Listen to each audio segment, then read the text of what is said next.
I'm Emily Rooney. Welcome to Beat the Press. Our topics: an unemployed reporter beats the big dailies on the political scoop of the year. Will mastery of the media be part of Tom Menino's 20-year legacy? One newspaper's decision to publicly ID minors accused of misdeeds.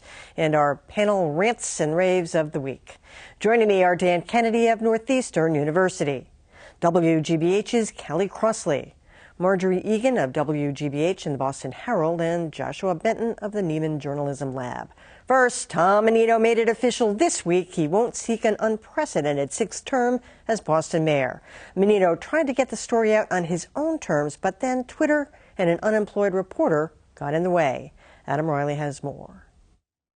Tom Menino's political future has been a hot topic for months.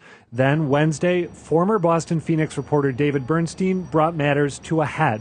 Menino is informing key people he is not running for re-election, Bernstein tweeted, adding, "Unable to confirm, but nobody will deny."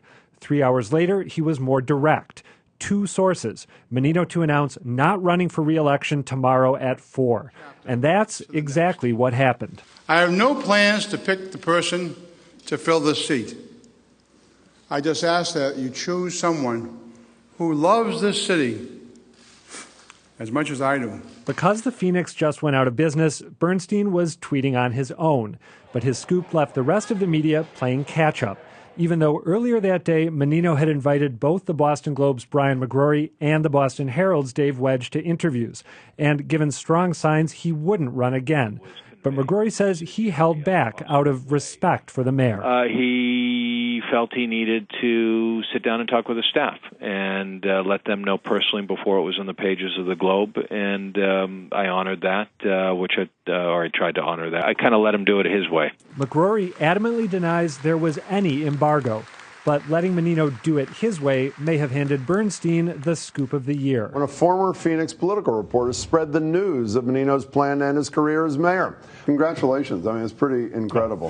For now, Bernstein is still out of work, but it's a safe bet that will change. Well, Dan, I know you were writing about this as kind of it was unfolding, and you were under the impression yesterday anyway that there was some kind of embargo imposed, whether it was on reporting that he was retiring or reporting that he was having a press conference to announce it. But I have to say, I spoke to Margery today, and he said the notion that there was any kind of an embargo is patently absurd to the point of being insulting. He claims that they wanted that story as much as anybody, and he claims also that they had the same information that David Bernstein, but they weren't going to tweet out rumors, and they confirmed it when they confirmed it, which was indeed after David Bernstein, but there was no embargo on what they could report.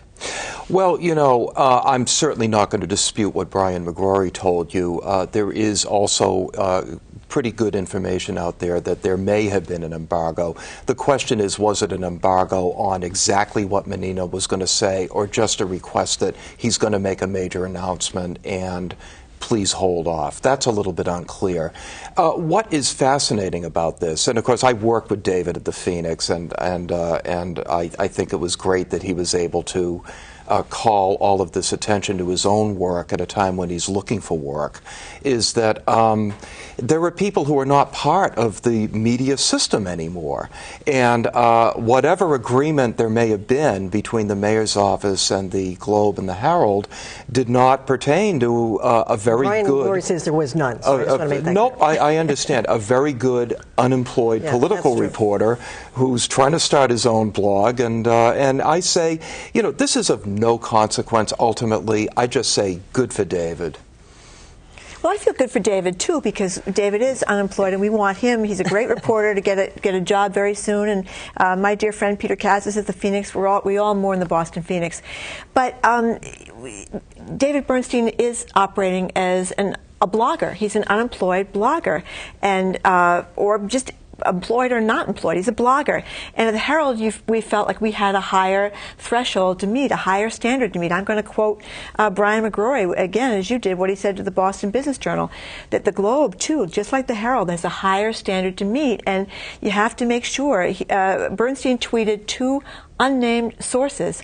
And I know that we were looking for more than that before you go out on a limb and you say, Mayor Menino is not going to run. Don't forget, first edition deadline is about 8 o'clock at night, and then you get the second edition at 11 o'clock at night. So the newspaper has a long lead time, and I think it's more important to be right, and it's easier to kind of go off the cuff when you're a blogger. I think it's also interesting this was fundamentally, I think, native to Twitter as a medium. That first tweet was the kind of thing that you say on Twitter. I'm hearing this. It's not the kind of thing that would be packaged into a story to appear in the Globe, for example.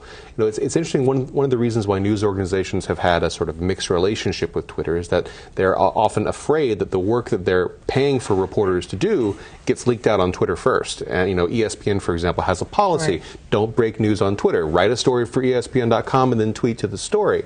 And it's interesting to think that, in a certain sense, the fact that David was freed from having an attachment to anything sort of made it easier for that to be something that goes out on Twitter and then gets into that sort of that medium, which is really the place that had to go first. Well, there's a couple things here. First of all, to Josh's point, the rest of the universe doesn't know really who David Bernstein is. They just got the information and said, oh, that's really interesting. What we, though, know on this panel is that he's highly credentialed to be saying whatever he says, and that he himself would take himself through whatever levels before he would even put anything out, even in an informal way like Twitter. So I got to go with him. If I'm, in the business, and I am, and I see him, I know that's pretty daggone solid, even with unnamed sources. So good for him. He got the scoop. Whoever was told not to do what, I don't know. But, David Bernstein was first. The end. And it does play to the point you raised about these are much harder to stage manage because there are so many more points things that can leak out, and they have so many more places they can land on, and that makes managing it, whether there was an embargo or not, clearly this was an attempt to manage the way that the news came out. Well, there's no question about that. There's no doubt about that. Menino tried to manage that, but to the point about the embargo, I mean, who's more sophisticated than newspapers about Twitter and social media? It's like, they would know that they would be preempted by their own limitations. Why agree to an embargo knowing full well that David Bernstein and other capable people are going to likely But to get back to the whole David Bernstein being able to tweet this out, the Herald had the same information he did. And I would guess the Globe had the same information he did. The question is, at what threshold do you publish, and what level of confirmation do you need? And I would argue that an institution like the Boston Herald or the Boston Globe needs to meet a higher threshold than a guy that's individually tweeting, representing nobody but himself. Yeah, but I would argue that until a week ago, he was representing somebody else other than himself. So in this instance, I mean, I take your point because we've sat right here and seen people who have had no business tweeting out without a higher level, a higher threshold to have gone to before they decided to put that information out. But I got to say, in this instance, this was a guy who had an institutional connection just a week ago, and he's highly credentialed. Yeah. And so if David Bernstein tells me it's green outside, I'm going to really believe him, even if it's not. I would have tweeted it even if he was encumbered by the Boston Phoenix, right?